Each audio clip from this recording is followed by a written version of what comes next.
바울은 목회서신에서 바울 자신이 또한 목회자의 한 사람이라는 것을 보여줍니다. 젊은 목회자 디모데에게 경험이 풍부한 선배 목회자가 목회의 조언을 하고 있는 것이 목회서신의 특징입니다. 그래서 바울은 자신의 허물을 이야기하는 것도 두려워하지 않습니다. 좋은 모습만 보여주고 싶은 것이 사람의 마음입니다. 그러나 바울은 자신의 진짜 모습을 보여줍니다. 가면 속에 있는 진짜 자신의 모습을 보여주지 않는다면 그것은 겉모습만 보여주는 것이 되기 때문입니다. 진짜 그 사람이 어떤 사람인지 하는 것을 알 수 없기 때문입니다. 기독교 작가 중에 한 사람인 필립 안시가 쓴 글이 있습니다. 그는 자신이 지체장애자들과 함께 지내었던 경험을 이야기하면서 자신이 깨달은 것을 글로 남겼습니다. 보통 사람들에게 자신이 어느 대학 교수라고 얘기를 하면 사람들은 더 이상 그가 누구인지 하는 것을 물어보지 않았습니다. 저는 어느 대학 교수입니다 라고 하면 사람들이 다 짐작을 하고 이 사람은 이런 사람이구나 라고 그렇게 이해하고 더 이상 질문을 해오지 않았습니다. 사람들이 자신이 가지고 있는 직업의 이름을 대면 그냥 저 사람은 어느 정도 사람이고 누구이구나 라는 것을 짐작하기 때문입니다. 이런 필립 안시가 지체 장애자들과 함께 있는 동안에 그것이 통하지 않는 것을 보았습니다. 자신이 누구인가 하는 것을 말하기 위해서 자는 어느 대학 교수이고 의사이고 하는 그런 직업을 이야기하는 것으로는 그 사람들이 이해하지 못하였습니다. 그래서 나는 누구인가 라는 질문을 다시 하게 되었습니다. 현재 자신의 직업에서 은퇴를 하신 분이나 또 아니면 시간이 지나면 젊으신 분들도 은퇴를 할 것입니다. 그러면 그 전에 가지고 있었던 타이틀이라는 것이 사라지는 날을 경험할 것입니다. 그러면 나는 누구인가라는 자기 정체성을 잃어버리는 그런 시간을 갖는 것입니다. 분명 사람들에게 정도의 차이는 있을 것입니다. 직업에 자신의 정체성을 너무 많이 두고 있는 사람이라면 그것이 사라지는 순간, 실직을 하였다든지 아니면 은퇴를 하였다든지 하는 순간에 큰 혼란을 경험할 수밖에 없을 것입니다. 진짜 나는 어떤 사람인가? 어느 회사의 누구? 이런 것으로 정의했을 때 그렇다는 것입니다. 그러나 영원하신 하나님과의 관계를 생각하고 거기에 정의를 두고 살아가는 사람은 관계가 없어지거나 사라지는 것이 아니라 영원한 관계 안에 들어가 있기 때문에 안전합니다. 예를 들면 우리는 하나님의 사랑을 받는 존재입니다. 우리는 하나님이 예수 그리스도를 통해서 구원하신 사람들입니다. 이런 정체성을 가지고 있는 사람은 주위 환경의 변화 때문에 마음이 흔들리는 일이 적습니다. 그것은 가면으로 자신의 속 사람을 숨기고 사는 위선적인 세상에서 당당하게 가면을 벗고 자신의 모습을 보여줄 수 있는 그런 용기를 가질 수 있는 것입니다. 사도 바울은 디모데에게 자신이 전에 얼마나 교회와 또 그리스도를 대적하였던 사람이었던가를 이야기합니다. 숨기고 싶은 과거였을 것입니다. 분명 사도 바울에게는 명예롭지 못한 과거입니다. 그러나 그는 자신의 그런 부끄러운 과거를 이야기하였던 것은 하나님의 은혜가 얼마나 풍부한가 하는 것을 이야기하기 위한 조건이었습니다. 그는 그 하나님의 궁유를 칭송하기 위해서 자신의 어두운 역사를 이야기하는 것을 조금도 망설이지 않았습니다. 사도 바울은 자신의 변화가 즉 전에는 비방자요, 박해자요, 폭행자였던 자신이 그리스도 예수께서 그를 충성되이 여겨 그에게 사도의 직분을 맡기신 일이 생긴 것을 보면서 하나님께서 이런 사도 바울을 변화시킨 것처럼 다른 사람들도 변화시킬 것이라는 그 표본이 되는 그런 것이 될 것이라고 말하였습니다. 정도의 차이는 있겠지만 우리는 예수님을 알지 못하였을 때와 예수님을 알고 예수님을 믿고 구원함을 받고 나서의 삶이 달라야 합니다. 우리 자신의 모습을 보면서 그런 차이를 늘 살펴야 됩니다. 내가 10년 전에, 내가 1년 전의 모습과 똑같은 모습으로 있지 않는가 하는 것을 늘 확인해야 됩니다.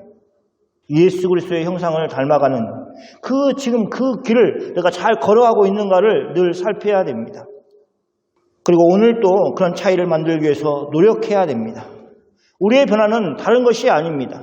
하루의 삶 속에서 하나님이 기뻐하시는 길을 선택하는 것으로 결정이 됩니다. 그 중에 많은 경우는 정말 싫어하는 일을, 그러나 하나님이 원하시기 때문에, 하나님이 옳은 길이라고 하셨기 때문에 갈 때 일어납니다. 그 일이 우리를 생명의 길로 인도하기 때문입니다. 그렇지 않습니까? 반대로 우리가 원하는 것을 하는 삶은 많은 경우에 우리를 오히려 망가뜨리는 쪽으로 갈 때가 많습니다. 성경은 우리에게 그렇게 말하고 있고 우리가 살아온 과거가 우리에게 그렇게 이야기하고 있습니다. 그러므로 우리는 날마다 하나님이 기뻐하시는 결정, 내가 기뻐하는 일이 아니라 하나님이 원하시는 일을 결정하면서 살 필요가 있습니다. 오늘은 사도 바울이 디모데에게 기도에 대해서 가르치고 있습니다. 교회는 기도의 공동체입니다. 기도하는 공동체입니다. 그것은 부인할 수가 없습니다. 신약교회가 어떻게 시작되었습니까? 예수님이 부활하신 후에 제자들에게 예루살렘을 떠나지 말고 약속한 성령을 기다리라고 하셨습니다. 저들은 그냥 기다리는 것이 아니라 예수님의 약속을 기다리면서 그들은 함께 모여 있었습니다. 각자 기다린 것이 아니고 그 말씀을 받은, 그 약속을 받은 사람들이 한 자리에 모여 있었습니다. 그리고 그들은 함께 모여서 기도하였습니다.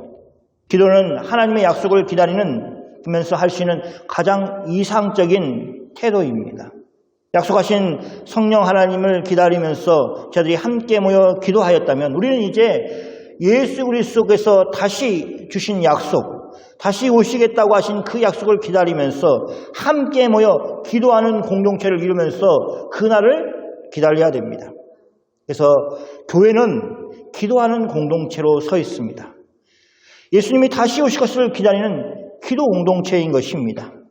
오늘 본문 말씀을 살피면서 기도에 대해서 사도 바울이 디모데에게 주고 있는 가르침을 살펴보겠습니다. 먼저 디모데전서 2장 1절과 2절 말씀을 보겠습니다. 같이 읽겠습니다.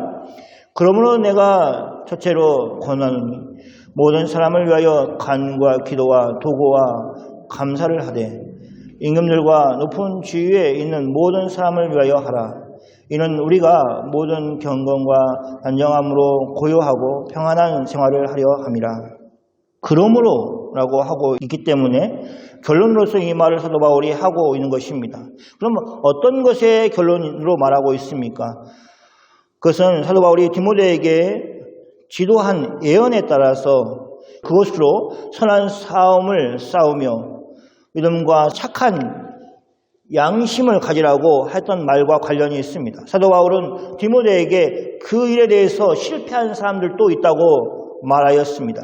사도 바울이 언급하고 있는 두 인물 호메네오와 알렉산더는 그 당시 사람들이 알고 있을 만한 사람이었을 것입니다. 특히 사도 바울과 함께 사역하였던 디모데는 그들을 알고 있었을 것입니다. 그들은 복음에서 떠난 사람들이었습니다.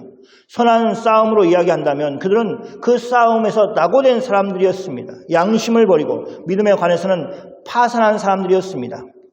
이런 말을 한 후에 사도 바울은 디모데에게 권합니다. 모든 사람을 위해 기도하라. 여기 사도 바울이 언급하는 간구와 기도와 도구와 감사는 기도의 여러 가지 모습, 또 형태를 보여주고 있습니다. 첫 번째 간구는 어떤 긴박한 상황에서의 어떤 특별한 성취를 위해서 하나님께 탄원하는 것입니다. 그러니 그것이 간절하고 또 긴박하기 때문에 더 열심으로 하나님 앞에 구하는 기도의 모습입니다. 두 번째 기도는 우리가 아는 것처럼 하나님을 향해서 모든 경건한 RM입니다. 탄원과는 다르게 좀 더 가벼운 RM으로 얘기하고 있습니다. 간구와 비교한다면 그것은 좀 더 차분하고 일상적으로 하나님과 대화하는 식으로 이루어지는 기도를 말합니다. 도구는 다른 사람의 유익을 위해서 하는 중보 기도입니다. 그래서 우리가 중보 기도라고 중보라고 얘기할 수 있습니다. 네 번째는 감사입니다. 이것은 말 그대로 하나님께서 과거에 베풀어 주신 은총에 대해서 기도할 때에 나오는 내용 중에 하나가 감사인 것입니다. 우리가 하나님께 일상적으로 하는 기도에 이런 요소들이 다 들어 있습니다.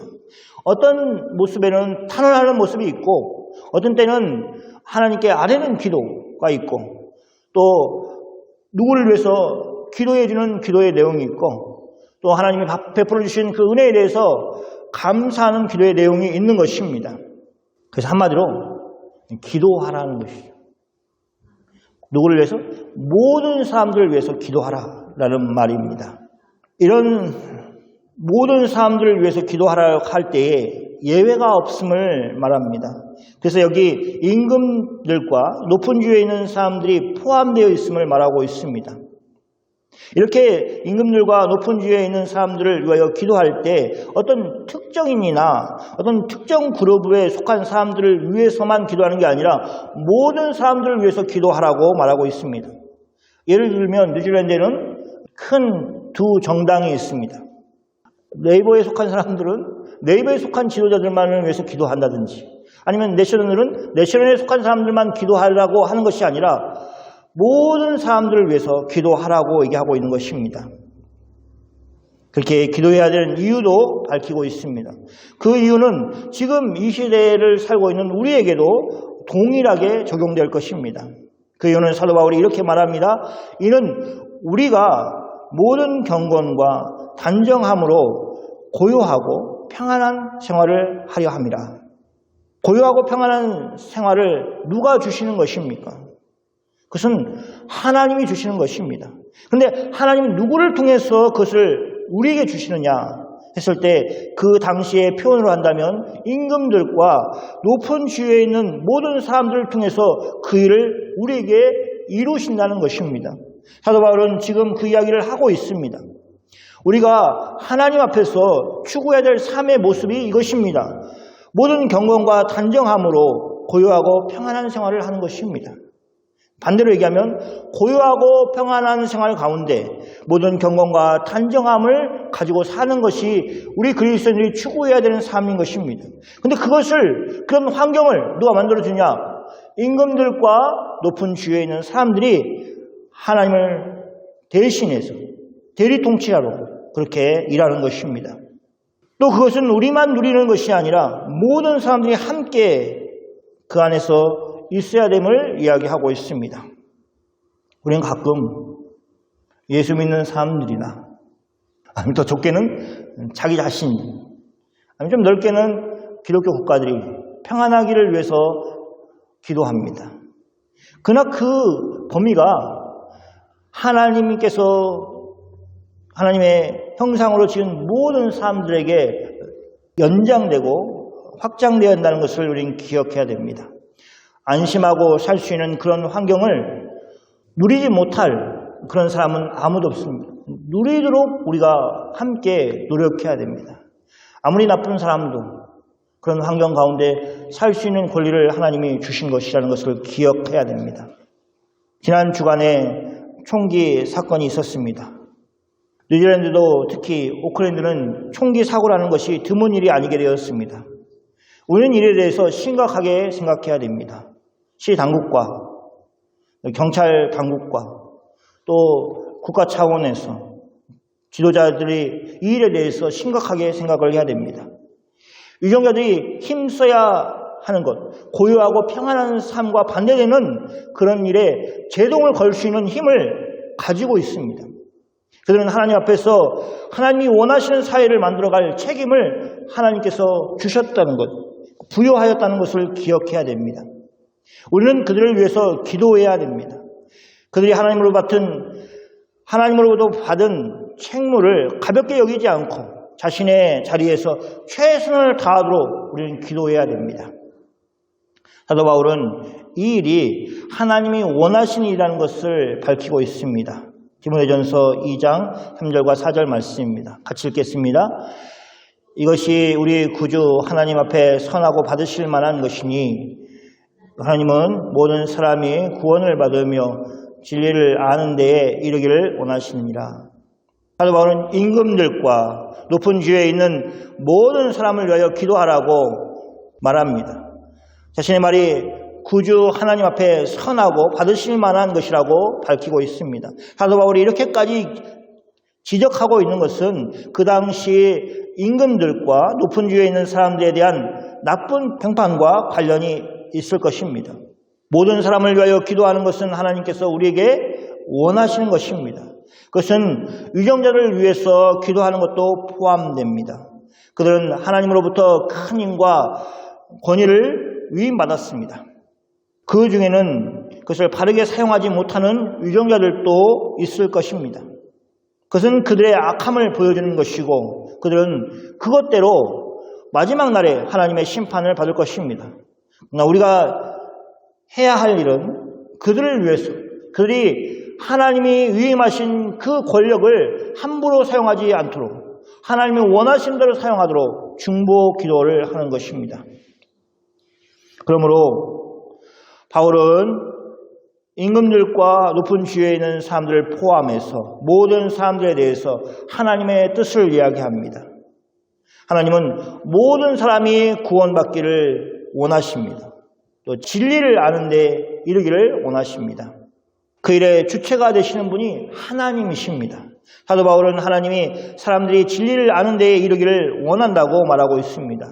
구원에 이르는 진리, 또 구원을 받음으로 인해서 결과적으로 얻어지는 진리를 가지기를 원합니다. 그래서 진리는 구원의 원인이 되기도 하고 또 구원받은 사람들의 열매가 되기도 합니다. 우리가 예수님을 믿어 구원함을 얻었다면 우리는 이제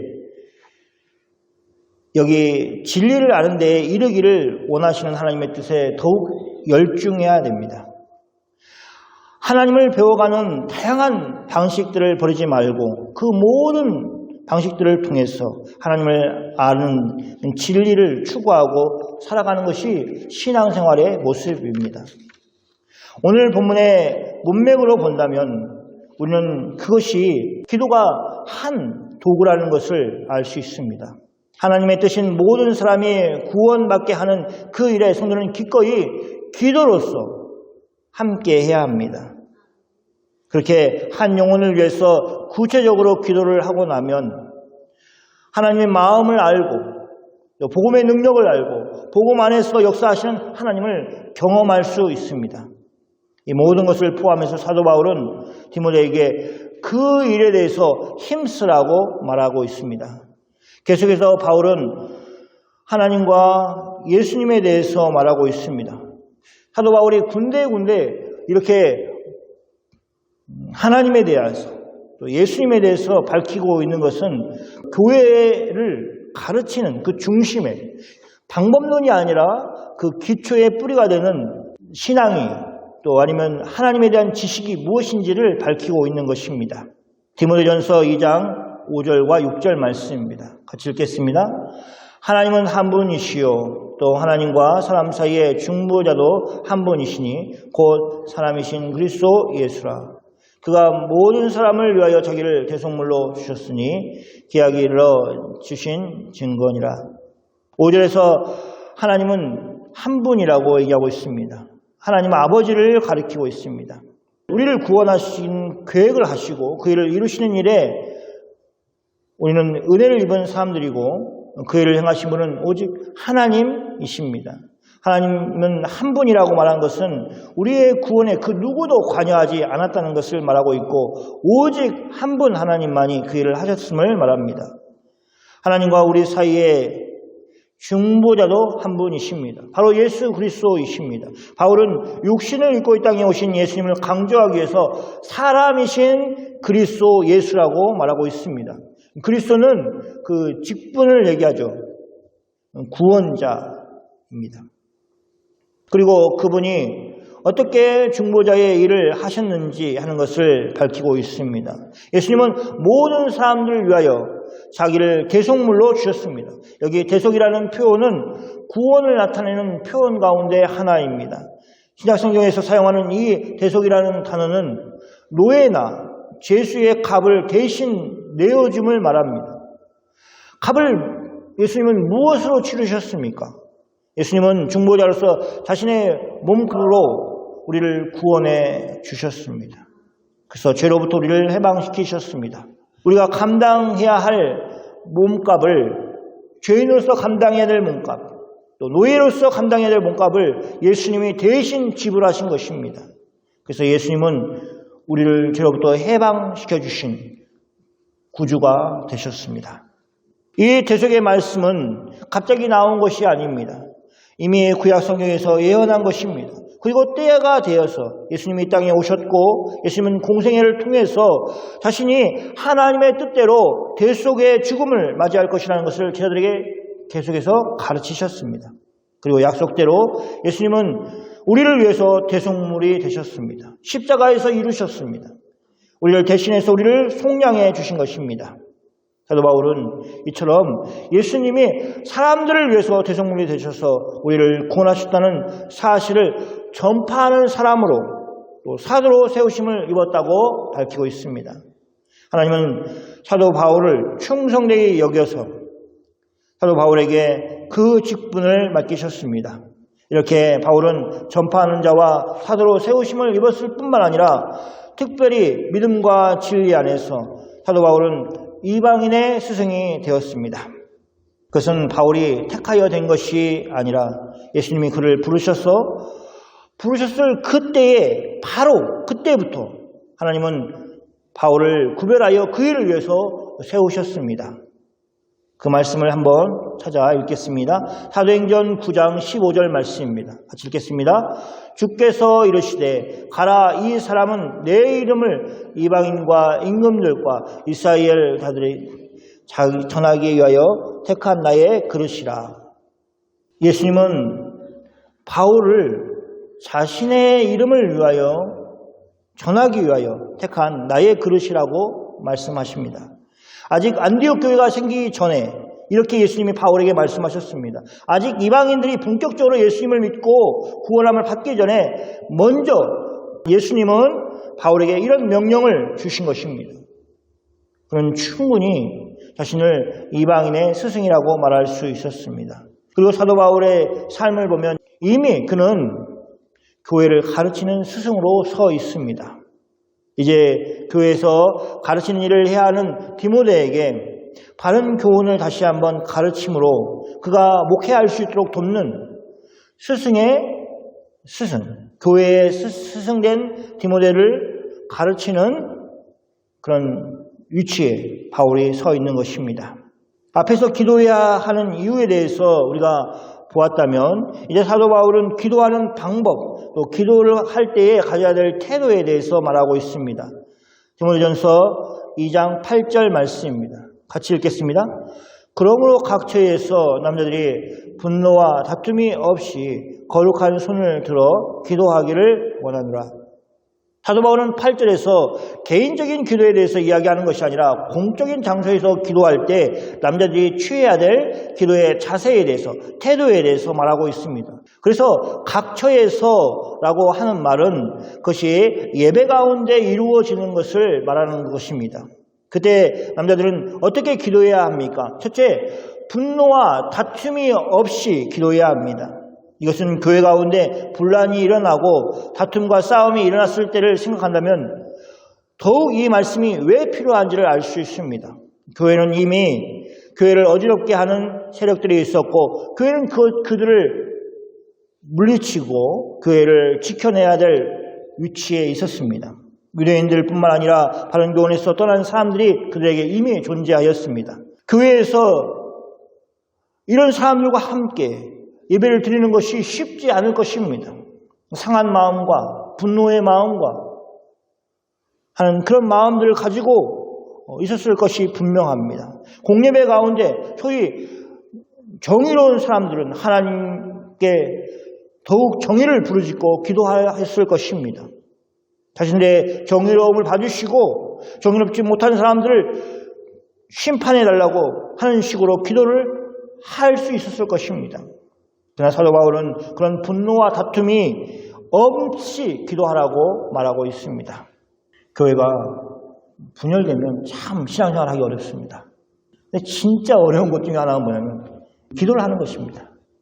예수님은 제사하기 전에 먼저 형제와 화해하라고 말씀하셨습니다. 그것의 연장선상으로 생각한다면 우리는 우리의 기도를 자신을 방어하고 상대방을 공격하는 무기로 삼아서는 안 됩니다.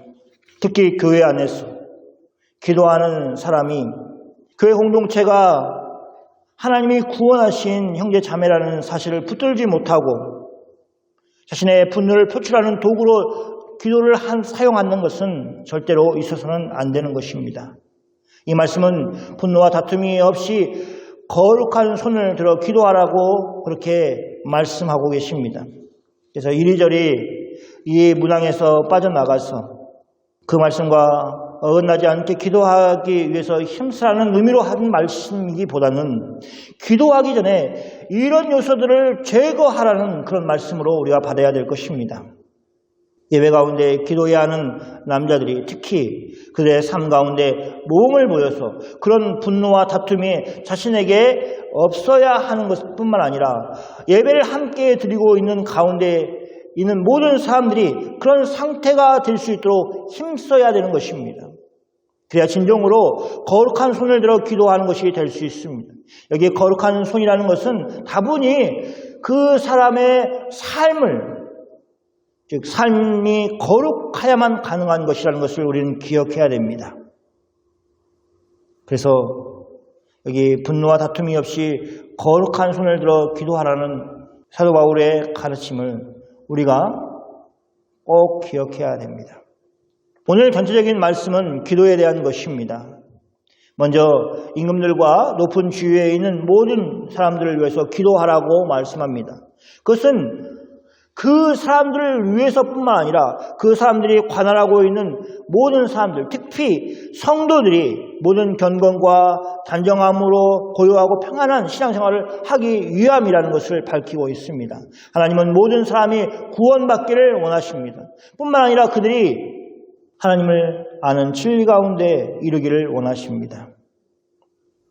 그래서 기도해야 됩니다. 사도 바울은 이방인의 스승이었습니다. 에베소 지역에서 목회를 하고 있는 디모데도 사도 바울에 이어서 이방 성도들을 가르치는 그 직무를 그리스도 예수로부터 받았습니다. 바울의 기도뿐만 아니라 기도의 자세를 본받아서 그것을 교회에 가르칠 필요가 있었습니다. 남자들에게 분노와 다툼이 아니라 그런 것이 없는 거룩한 손을 들어 기도하는 것을 가르치라고 말하고 있는 것입니다. 공적인 예배와 우리 개인적인 기도가 그 형식 면에서는 조금 다를 수 있지만 그 내용은 같을 것입니다. 무슨 말입니까? 우리 개인적인 기도 가운데서도 바울이 남자에게 말하고 있는 그 기준을 지켜내야 되는 것입니다. 우리의 기도 가운데 분노를 표출하는 그 기도가 되어서는 안 됩니다. 기도가 평화를 가져오는 것을 염원하는 마음으로 하는 기도가 되어야 됩니다. 완벽하게 다툼이 사라지는 가운데 기도할 수 있는 때는 우리에게 주어지지 않을 것입니다. 우리는 많은 경우에 기도 자체를 시작하지도 못할 수도 있는 것입니다. 그러나 우리는 다툼이 아니라 평화를 추구하는 마음을 가지고 기도해야 됩니다. 다툼이 있는 곳에 화해가 있기를 위해서 기도해야 됩니다. 다툼을 도모하면서 하는 기도는 하나님이 받으시지 않는다는 것을 명심해야 됩니다. 우리는 그런 마음에서 기도한 적이 다들 있습니다. 저도 있습니다. 분노를 표출하고 하나님이 심판해 주실 것을 구하는 그런 기도를 시편 기자도 하는 것을 봅니다. 우리는 하나님께 우리의 마음을 호소하는 것을 넘어서 하나님이 우리 편이 되어달라고 때를 쓰는 기도를 해서는 안 됩니다. 바른 기도는 언제나 우리가 하나님 편이 되게 해달라고 기도하는 것입니다. 사랑하는 성도 여러분, 우리가 눈으로 볼 수 있는 일상의 삶 속에서 벌어지는 일들을 놓고 기도하는 것을 넘어서 오늘 우리가 사도 바울에게 듣는 것은 우리 눈에 보이지 않는 임금들과 높은 지위에 있는 사람들을 위해서 기도하는 것입니다. 그 기도의 중요성을 사도 바울이 이야기하고 있습니다. 국가와 지역의 안녕을 위해서, 위정자들을 위해서 기도하는 것, 하나님이 위임한 그 사람들이 하나님의 뜻 가운데 일할 수 있도록 중보 기도하는 것이 필요하고 그것은 하나님이 기뻐하시는 일이라고 그렇게 말씀하고 있습니다. 하나님은 모든 사람을 예수님을 믿음으로 구원을 받도록 하시기를 원하십니다. 우리는 이 사실을 붙들고 복음을 전하고 가르치는 일에 함께 해야 합니다. 하나님께 우리의 형편을 구하고 하나님의 도우심을 구하는 방식으로 하나님의 구원사에게 동참하는 여러분이 다 되시기를 축원합니다. 아멘. 기도하겠습니다.